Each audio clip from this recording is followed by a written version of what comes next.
Hey Reddit, I never thought I'd be posting here, but I guess life has a way of knocking you off balance when you least expect it. My wife, let's call her Laura, and I have been married for 8 years.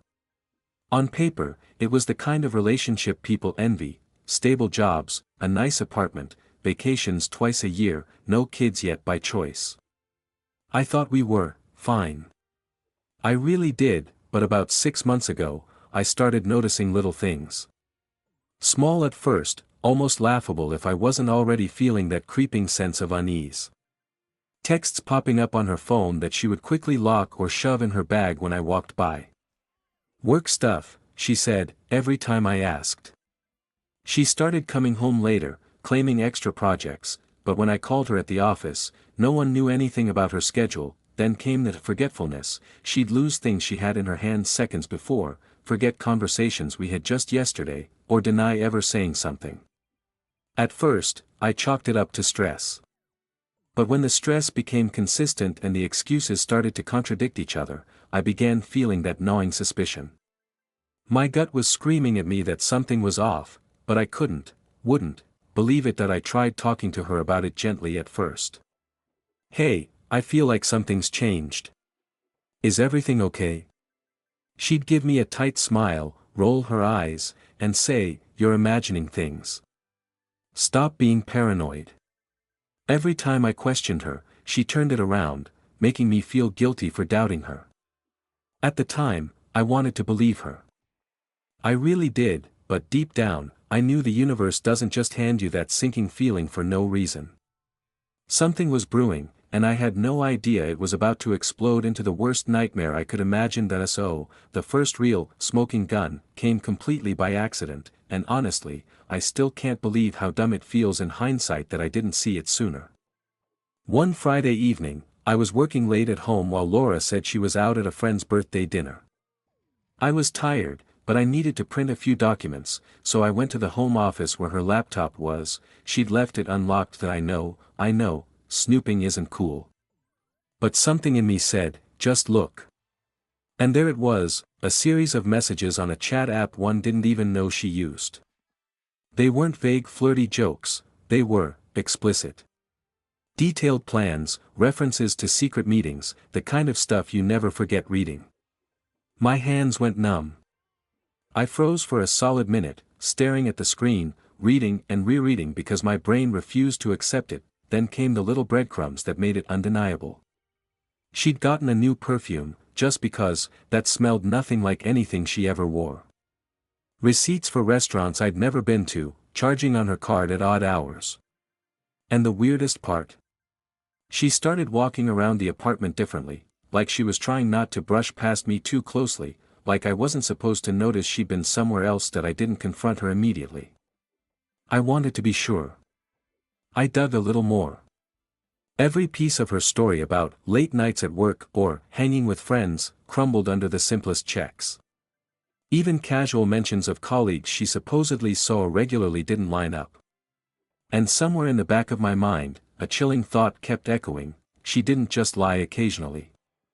She had been building a whole alternate life behind my back. Okay, so after a few sleepless nights, I decided I couldn't live in limbo anymore. I confronted her one evening after she got home late from work. I was calm, well, as calm as I could be. I laid out what I had found: the messages, the receipts, the lies. I expected denial, but not the full-blown performance I got. Laura froze for a second, then gave me that infuriating half-smile. What? I don't know what you're talking about, she said. Her voice was this mix of wounded and mocking, like she thought she was the victim.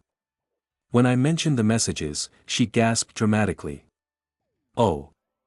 Those. That's just texting.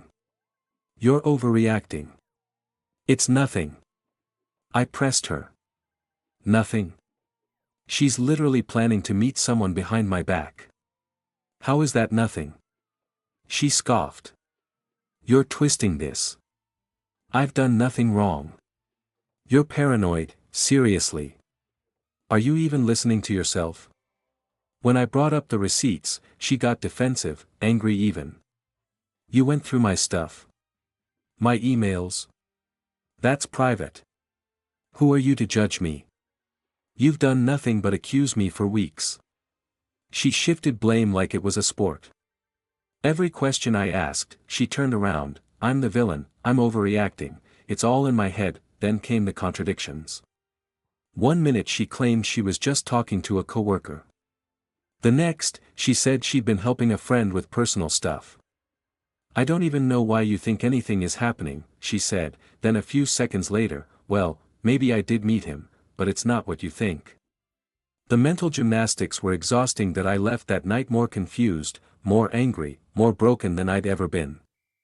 I realized that catching someone cheating isn't just about the act, it's about navigating a tidal wave of deception, excuses, and emotional manipulation. And I was drowning in it. The days after the confrontation were hell.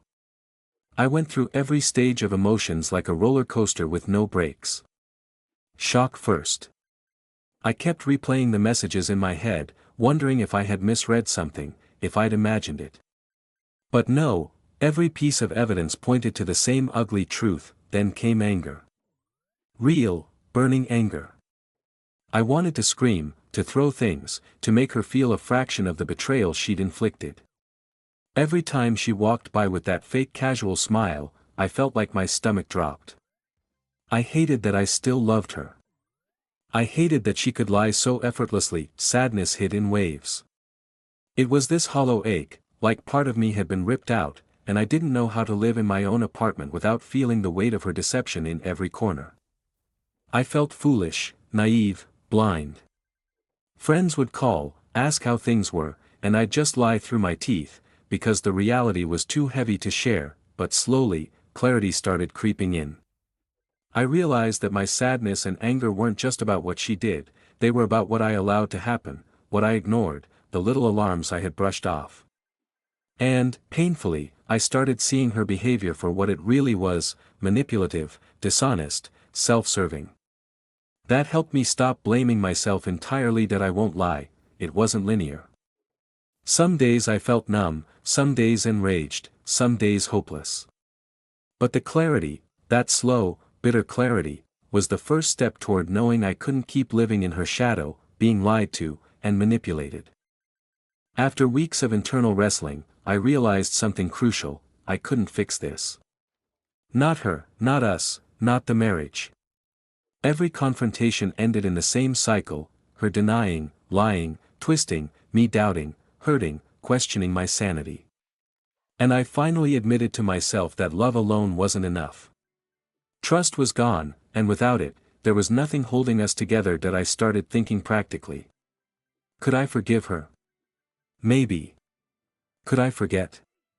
Absolutely not. Could I live in constant suspicion and manipulation? Not a chance. And honestly, I started realizing that staying for the sake of comfort, routine, or fear of being alone was just prolonging the inevitable pain. So I made the hardest decision of my life: separation. I filed for divorce quietly, got legal advice, and started reclaiming my space, literally and emotionally. It wasn't dramatic, there were no yelling matches or explosive scenes. That came later, as she tried to guilt me into staying, but I held firm. Every lie she threw, every tear, every "you don't understand me," only reminded me why I had made the decision. The first few months were brutal. Empty apartment, constant memories, and the lingering ghost of betrayal. But slowly, I started breathing again, thinking clearly, and rebuilding the parts of myself I had buried under 8 years of trust and routine. Looking back, I realized there's no neat moral, no magical fix, and no way to make this painless. But here's what I've learned, and maybe it'll help someone reading this. 1. Trust your instincts. That nagging feeling you're being lied to, don't ignore it. I kept brushing off the warning signs, and it only prolonged the inevitable hurt. 2. Actions speak louder than words. Laura could lie, manipulate, charm, and guilt trip, but her actions told the real story. Never let excuses override concrete evidence. 3. Self-respect matters more than comfort. Staying in a marriage because it's easier is a trap. Comfort is fleeting, dignity and honesty matter more. 4. Healing is messy. I still have moments of anger or sadness, but I also have moments of relief, clarity, and unexpected joy. Life isn't over after betrayal, it just changes that I can't say I'm proud of how this happened or that I handled everything perfectly. But I can say I survived it. I rebuilt a life where I don't constantly second-guess my reality, and where I can trust myself again. For anyone going through this, it's okay to grieve, to be angry, to feel betrayed beyond words. But remember, you owe yourself the truth, the space to heal, and the chance to live honestly, even if it means walking away. And for me, I finally feel like I can breathe again, free from lies and manipulation, ready for a future that I can actually trust. Even after I decided to start the divorce process, Laura didn't make it easy. She suddenly became a master of chaos. One night, she accidentally left her phone on the kitchen counter. I picked it up, and it pinged with a new message: "See you tonight." My stomach sank. I had thought I had all the evidence I needed, but this confirmed she hadn't slowed down, hadn't stopped. Then came the weird, gaslighting moments. She would leave the house for hours, come back, and insist she was just running errands, even when I knew she hadn't.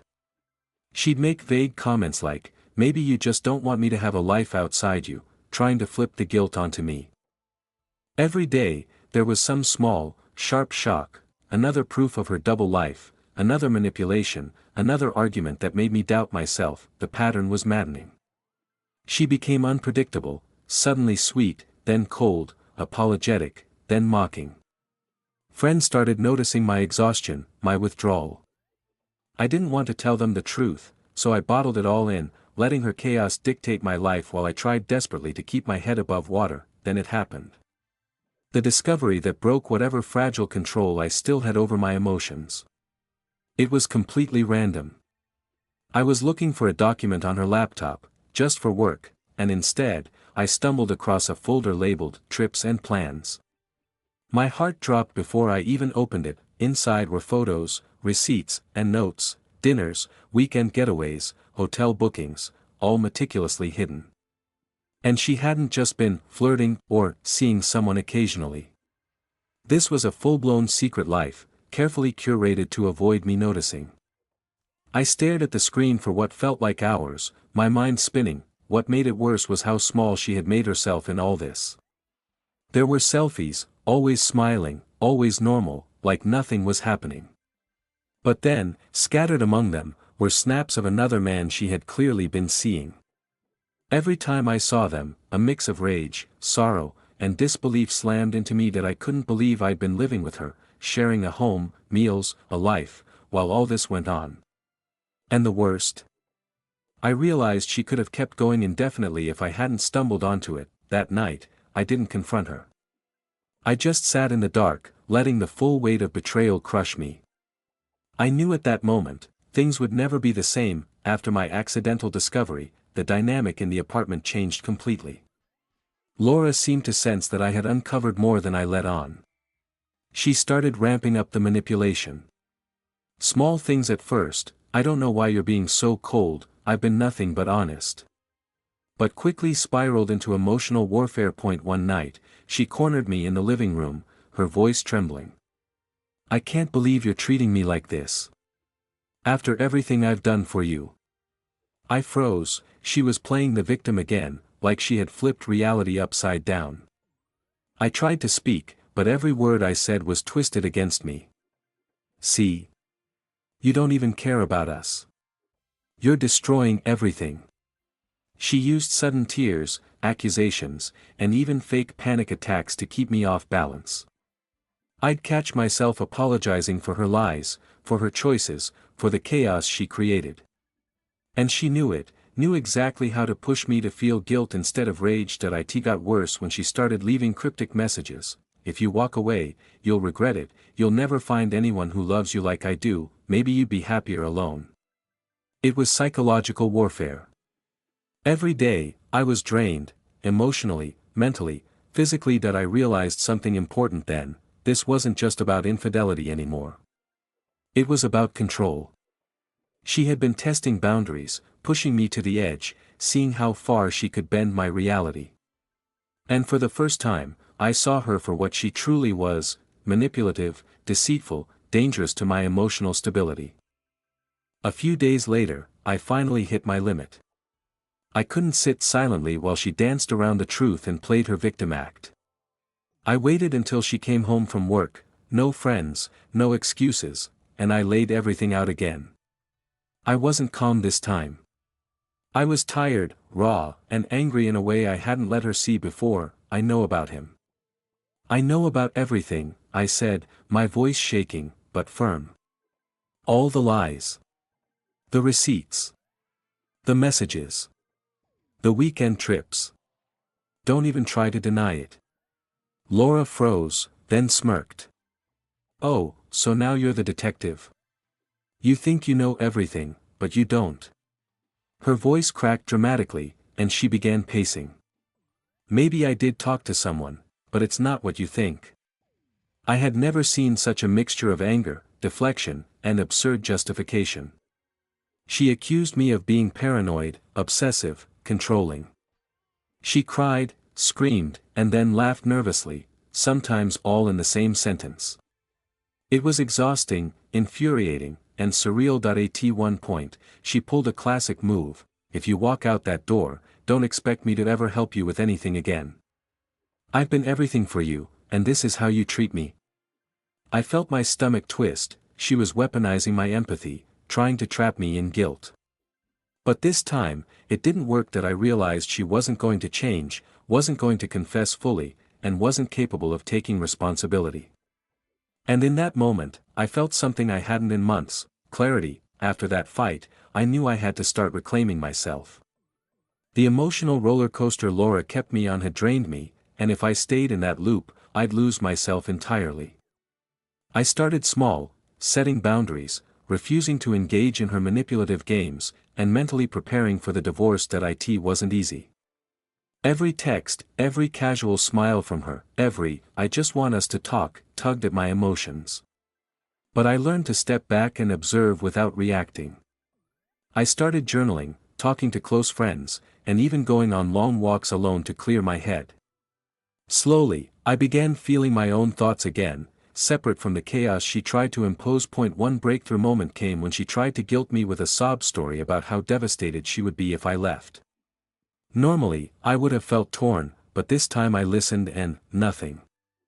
I felt nothing. It was a strange, liberating emptiness, like the last thread connecting me to her emotional manipulation had snapped. That I realized rebuilding isn't about ignoring pain, it's about facing it, accepting the betrayal, and deciding consciously that you won't let it define you. Every day, I felt stronger, more in control, and less like I was a hostage to her lies. The day I served the divorce papers was surreal. I wasn't angry, at least not like before. I was calm, cold, and certain. Laura saw me coming with the envelope and instantly launched into her usual performance: tears, trembling, accusations, guilt-tripping. You don't have to do this. We can fix this, she wailed. I'll change. I promise. You're overreacting. I held the papers steady in my hand and said, No, Laura. This isn't about overreacting. This is about truth, honesty, and boundaries. I can't trust you, I can't live with lies, and I won't let you manipulate me anymore. Her voice cracked. You'll regret this. You'll be alone. I took a deep breath. Better alone than with someone who doesn't respect me, love me honestly, or value the life we promised each other. This ends now. She tried every trick, blaming me, pretending she was the victim, insisting she had been misunderstood. I stayed silent. Every lie she said bounced off me like it couldn't touch me anymore. For the first time in months, I felt free. I wasn't running, I wasn't hiding, and I wasn't entangled in her chaos.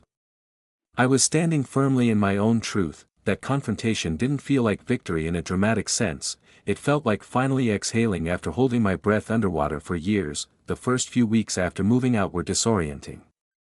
The apartment felt emptier than it ever had before. No arguments, no manipulations, no constant emotional roller coaster.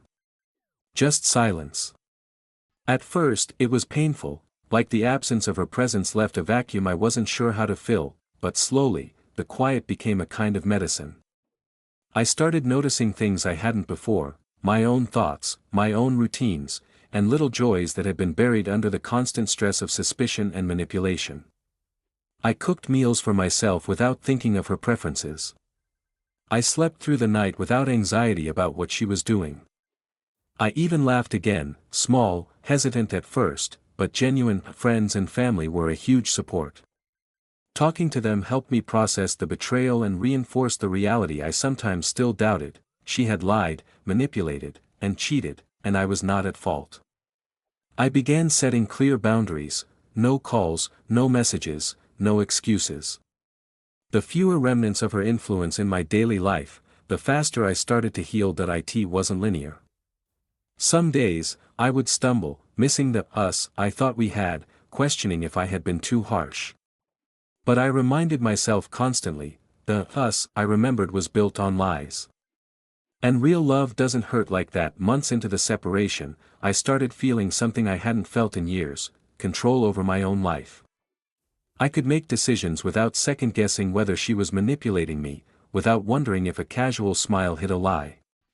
Slowly, I began trusting myself again, my judgment, my instincts, my emotions. That I rediscovered small pleasures I'd neglected: late-night walks, reading without distractions, even cooking meals I actually enjoyed rather than what she expected. I reconnected with friends I'd drifted from, people who reminded me of who I was before her manipulation took over. Every choice I made for myself, no one else, became an act of reclaiming my identity. That I even started thinking about the future in ways I hadn't allowed myself before. Vacations, hobbies, maybe even dating again someday, not because I needed someone else to validate me, but because I wanted life to be fuller, freer. It wasn't revenge or spite, it was life, lived honestly. Most importantly, I learned that trust, once broken, has to start from within. I could never rely on someone else to validate my feelings or protect me from harm. I had to be my own anchor. And for the first time in a long time, I felt steady. Looking back on everything, I can say this: being cheated on isn't just about the act itself, it's about the lies, the manipulation, and the erosion of trust that comes with it. And surviving it isn't about revenge or waiting for them to change, it's about reclaiming yourself. That I learned that love can't exist without honesty. I learned that manipulation can make you doubt your own reality, but once you recognize it, you can take your power back. And most importantly, I learned that leaving doesn't make you weak, it makes you courageous. Choosing yourself, your mental health, your dignity, and your future over a toxic relationship is one of the hardest and bravest things you can do. If you're reading this and going through something similar, here's my advice: trust your instincts. Don't ignore that gut feeling that something is wrong. Document the truth. Evidence is power, not to punish, but to protect yourself. Set boundaries and stick to them. Don't let lies or manipulation pull you back in. Lean on your support system. Friends, family, therapists, don't isolate yourself, focus on your healing. Rebuilding self-trust and peace is more important than holding on to a broken relationship. That I can't erase the pain or the betrayal, but I can say this: life after deception is possible. Stronger, clearer, freer. And one day, I'll look back and realize that walking away was the first step toward really living.